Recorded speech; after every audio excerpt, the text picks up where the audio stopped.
बोलिए सियावर रामचंद्र भगवान की। श्री बागेश्वर बालाजी महाराज की। सभी पधारे हुए संतों की। बहुत प्यारी बात आपसे निवेदन करना चाहती हूँ। ये बिल्कुल सत्य है, इतना भरा रहता है। जो विराजमान है पूज्य श्री महाराज जी, इनके लिए इनके मुखमंडल की धवल कांति मानो समस्त कलुष काली माँ का प्रक्षालन कर लेती हो। जिनके मुखमंडल का अवलोकन करके लगता है विधाता ने शंख से खोदकर, मुक्ता से खींचकर, रजक से धोकर, सुधा चूर्ण से पहुंचकर, कुटुच कुंद एवं सिंधु धावर पुष्पों की धवल कांति से सजाकर निर्माण किया हो। चाहे जितनी थकान हो, चाहे जितना, जब आपकी मीठी मुस्कान दिख जाती है तो सबकी थकान, सबका महाराज श्रम कोसों दूर चला जाता है। बस एक बात कहकर वाणी को विश्राम कर रही हूं। लोग जब कभी अभिमान कर लेते हैं तो आश्चर्य होता है। मैं निवेदन करना चाहती हूं एक ऐसी एक महाराज संस्कृति जिसके द्वारा ही हम लोग सुखी, संपन्न और सानंद हो सकते हैं, उसका बिगुल पूज्य श्री महाराज जी के द्वारा चलाया जा रहा है। लेकिन जब कभी मेढक की तरह कुछ मिदरियां जब बीच बीच में महाराज फुदकती हैं तो बड़ा आश्चर्य होता है। और मुझे ऐसा लगता है कि लोग सोचते हैं कि हम कितने बड़े आदमी हैं, हम क्या कर सकते हैं। लेकिन कभी विचार करना, रावण, लोग हमने देखा कि थोड़ा बहुत सोना पहन लेते हैं तो उनको गोल्डन मैन कहते हैं।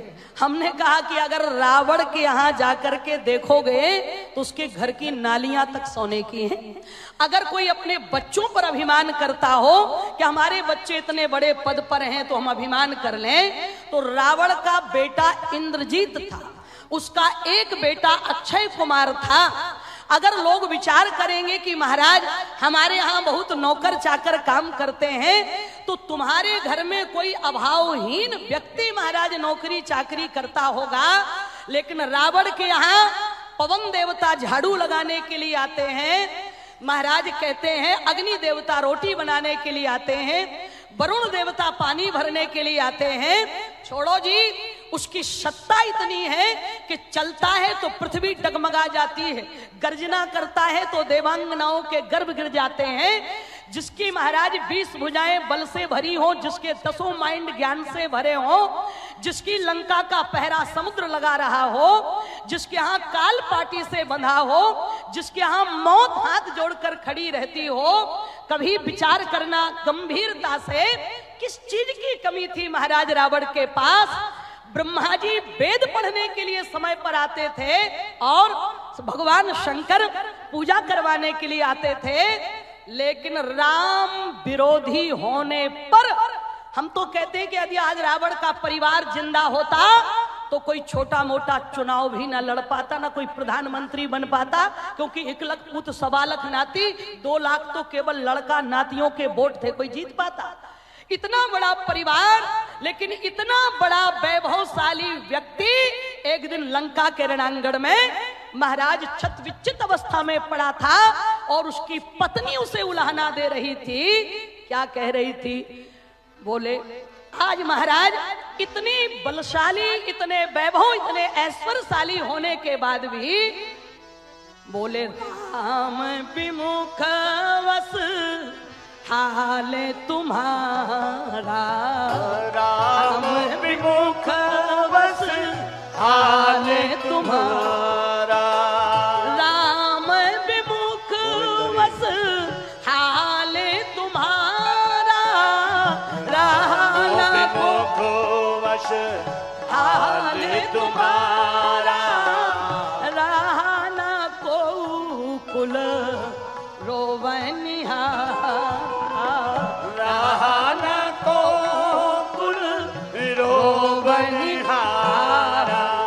कहते हैं महाराज कहते हैं कि आज रावण छद्मवेश अवस्था में पड़ा था। आज प्रार्थना ये करने आई हूं कि जो चलते चलते पूज्य श्री पुंडरीक जी महाराज ने कहा है कि हम लोग यहाँ आए, हमारे अपने दुख महाराज कभी मिटने वाले, क्योंकि गीता कहती है अवश्यमेव भोक्तव्यम कृतम कर्म शुभाशुभम। क्षमा करिएगा, अनजाने में किए गए पाप तो गंगा भी धो सकती है, गीता भी धो सकती है, पूज्य श्री बागेश्वर वाले महाराज भी धो सकते हैं, लेकिन जानबूझकर किए गए पाप बिना यमराज के लठ के महाराज धुलने वाले नहीं। इसलिए प्रार्थना करो, जब भी इस धाम में आओ तो केवल मेरे बालाजी हनुमान जी से यही प्रार्थना करना कि ऐसा रामदूत, ऐसा हनुमान दूत मुझे परमात्मा आपने दिया है, ये दीर्घायु हो, शतायु हो, निरोगी हो। क्योंकि भले ही कोई सोशल मीडिया में अपना नाम प्रचार करने के लिए कोई विरोध में बात कर दे, लेकिन दिल तो ये कहता है कि बेरहु राम बड़ाई करही, क्यों बोले बोलन मिलन विनय मन हरही। इनकी बैरी भी महाराज कोई बुराई नहीं कर सकता है। ऐसे हमारे पूज्य महाराज जी, जिनका आज जन्मोत्सव मनाया जा रहा है, सभी विद्वान कहते हैं कि जिनका संसार ऋणिया है उन्हें भगवान कहते हैं, लेकिन जिनका भगवान ही ऋणिया हो गया हो उन्हें हनुमान कहते हैं। कहते संसार जिनके बस में है उन्हें भगवान कहते हैं, लेकिन जिनके बस में भगवान ही हो गया हो उन्हें हनुमान कहते हैं। संसार जिनका भजन करता हो उन्हें भगवान कहते हैं, लेकिन जिनका भजन भगवान ही कर रहे हो उन्हें हनुमान कहते हैं। ऐसे श्री हनुमान जी के जन्मोत्सव की सभी बागेश्वर के पागलों को बधाई हो, बधाई हो। प्रार्थना बस यही है कि मेरे राम जी से राम राम राम, क्योंकि यही रामदूत हैं, यही राम दुआरे तुम रखवारे, होत ना आज्ञा बिन पैसारे।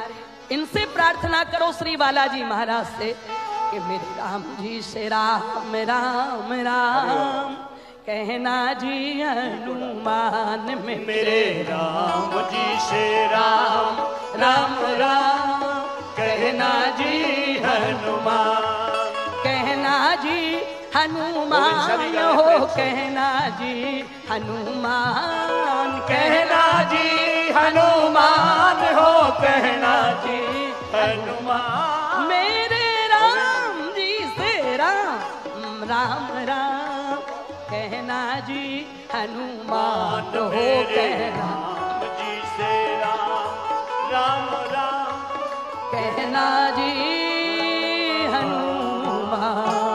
बोलिए बागेश्वर बालाजी महाराज की, सत्य सनातन धर्म की, भारत माता की।